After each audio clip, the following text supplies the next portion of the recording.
Are you recording already? Yeah. I'm recording. I've been recording.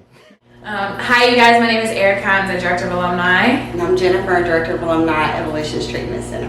So today we're going to talk about step one. We both work the program of AA, Alcoholics Anonymous, and working the 12 steps is what I went through treatment as well, and then I got a sponsor and I worked the 12 steps, and that kind of gave me the spiritual awakening that I needed to remove the obsession to drink and use anymore. So today we're going to talk about step one, which is probably the most important step. The first step states that we admitted we were powerless over alcohol, that our lives had become unmanageable. And you can use this step not just for alcohol, it can be anything. If you guys have saw my previous video, you would know that I've never been drunk in my life before, but I am a drug addict, but I did work the 12 steps. So anything that is making your life unmanageable, you can apply these steps to. Okay, so we admitted we were powerless over drugs and alcohol, and like our lives had become unmanageable. And like Erika was saying, like substituting, I use this specific step, and I substitute whatever I'm going through in any difficult time in my life. I think it was important for me on this step to remember to know exactly how I had an allergy to drugs and alcohol. With allergy meaning abnormal reaction as well. Like for me, if I have an allergy to grass, if I go out there and get in grass, my abnormal reaction or allergy would be that I break out in hives. Alcohol for me, its intended purpose was created to be a sedative. And like for me, my allergy and abnormal reaction is when I drink alcohol, it is not a sedative at all for me at first. I actually will get in the car and I will drive everywhere. I will go to the bars and I'll be up for days in and days out, and I do not stop. So the way that it was explained to me is that as an addict, as an alcoholic, I have to fully concede to my innermost self that I am an addict. And what that means is that I have a threefold disease, right? So that means that I have the mental obsession, I have a physical allergy, like Jen was talking about, and I have a spiritual malady. And so in this step, we're really focusing on the mental obsession and the physical allergy. Now today I have I have about 3.5 years sober. I will forever have the physical allergy, which means that it doesn't matter how much time that I get sober. Say I go 25 years. That's why you see people who get significant amount of time sober, they go back out and they're right back where they first started, And what I'm talking about is when it doesn't matter how much time you have sober, I still have the physical allergy. So I enter a substance into my body regardless of what it is, and the abnormal reaction that it is it kickstarts the phenomenon of craving, which sets me into a cycle of using or drinking or whatever it is, just over and over again. And what the 12 steps is supposed to do is it's supposed to remove that obsession, right? I remember early on coming into recovery like that huge weight that was on my shoulders, and the only way that I could get that to suppress was to drink or to use. But I don't have that obsession anymore because I work the 12 steps. Another thing that was explained to me was there's two parts to step one. One is admitting that once I put a substance into my body, I can't stop, which is talked about a lot. But the other part, which I think is even more important, is that I can't stay stopped unless I work the 12 steps and have a spiritual awakening, right? That spiritual malady part that we were talking about. And that's why we have to work our program every day. It's a lifestyle. It's not you work the 12 steps, your life is cured and you're good. It's a way of life. So I wake up every day with untreated alcoholism. I wake up every day an alcoholic, and I have to do something to medicate myself, and I work that medication I find in the 12 steps. I have to smash any idea I have that I can ever drink like a normal drinker again. I know that with my allergy, and if I drink alcohol, it will create ammonia levels in my body that will rise and create the phenomenon of craving.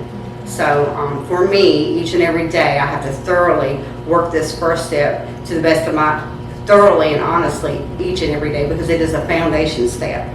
It is one that I have to absolutely get right each and every day. Yeah, that's right. And so another thing is that when I was meeting up with my sponsor, she said to me, she's like, Erika, we're going to read through this book, read through all the material for step one, which is quite a few pages. And I'm going to allow for you to decide for yourself if you can relate to the book. And if you can't, then maybe you're not an addict, maybe you're not an alcoholic, but I'm not going to pronounce you one or the other. You have to fully decide for yourself, which is step one, admitting, and admitting that you're an alcoholic means that through the book we learn that you can never, it says here, we believe and so suggested a few years ago that the action of alcohol, drugs, whatever it is that you want to replace with that word, on these chronic alcoholics is a manifestation of an allergy, that the phenomenon of craving is limited to this class and never occurs in the average temperate drinker. So what does that mean? When I was in high school and I was going to parties and I'm sitting beside my friend and we're both drinking or using or whatever the case is, I'm an alcoholic, I'm an addict, and she's not. So even though we might be drinking a lot or using the same amount of substance, what is the difference between me and her? Well, when the party's over, she's probably going to go home. That same night, I'm going to be up, I'm going to be looking for drugs. The next day, I'm going to use again, I'm going to use more and more and more. What is the difference between the two of us? One of us has the phenomenon of craving, and one of us doesn't. Let's see, it says, these allergic types can never safely use alcohol in any form at all. And once having formed the habit and found they cannot break it, once having lost their self-confidence, their reliance upon things human, their problems pile up on them and become astonishingly difficult to solve. So even if I get 20 plus years sober or whatever the case might be, I can never take one sip, and that's a huge part of step one. Admitting is saying that I cannot ever put a drink or a substance into my body ever again.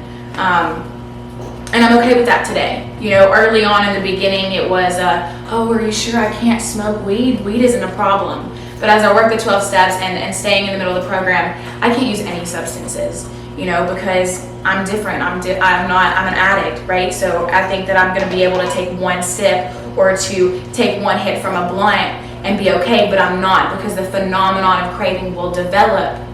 And I'm caught right back in that cycle. And at some point in time, my life will become extremely unmanageable, and I'll destroy everything that, God has given back to me since I've gotten sober.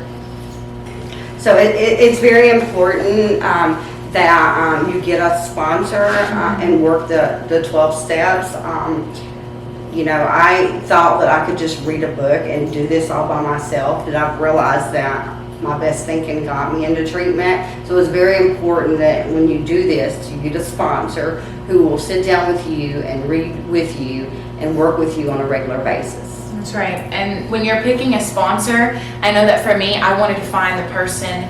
They said, Erika, find somebody who has what you want, and it's not about the materialistic things or anything like that. It's they have sobriety, and I want that, right? Somebody who is properly armed with the facts about themselves. And what that means is I picked a sponsor who knew the disease that they have, and they knew how to get out of it, because that's what I came in, beaten down, broken down, and wanted to know how to not live a life putting substances into my body anymore. And this is the solution that they had for me, and it's been working ever since. So I earnestly advise every single one of you, just like Jen said, if you are wanting to live a life clean and sober, to get a sponsor and work the 12 steps, and I promise you it'll change your life.